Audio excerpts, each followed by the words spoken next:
नमस्कार सखींनो, रामकृष्ण हरी. मैत्रिणीनो, तुम्हाला प्रत्येक वेळेस असं ऐकायला कधी भेटतं का की महिलांच्या पोटात कोणतीही गोष्ट राहत नाही, कोणतंही सिक्रेट राहत नाही, ते पटकन कोणाला तरी सांगून टाकतात, कोणाशी तर शेअर करतात. तर हे खरं आहे का? तर हो, खरं आहे. आणि हा मागचं कारणही तितकंच खरं आहे.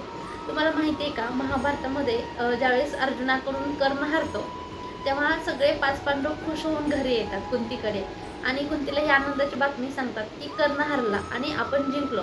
कर्ण हरला म्हणजे निम्म युद्ध जिंकल्यासारखं असं झालं.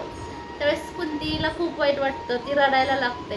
मग युधिष्ठिर कुंतीकडे जातो आणि म्हणतो, तुला काय झालं रडायला, तू काय इतकी दुःखी आहेस, उलट तुला आनंदी व्हायला पाहिजे की तुझी 5 मुलं जिंकली, कर्ण हरला, तर तू काय इतकी दुःखी आहेस. त्यावेळेस कुंती सांगते की कर्ण हा माझा ज्येष्ठ मुलगा होता, तुमच्या 5 भावंडाचा तो मोठा भाऊ होता. हे ऐकून युधिष्ठिरला धक्का बसतो आणि तो म्हणतो की ही गोष्ट तू आम्हाला आधी का नाही सांगितली, जर तू आम्हाला आधी सांगितली असती तर आम्ही याच्यातून काहीतरी मार्ग काढला असता, काहीतरी विचार केला असता. पण तू लपवून ठेवली आमच्यापासून ही गोष्ट, आम्हाला सांगितली नाही. तुझ्यामुळे आमच्या हातून खूप मोठं पाप घडलं, आम्ही आमच्या भावाला मारलं.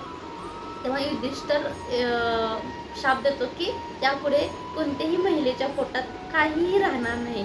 कोणतीही गोष्ट, कोणतेही सिक्रेट असेल तर ते पटकन कोणापाशी तर ते सांगते.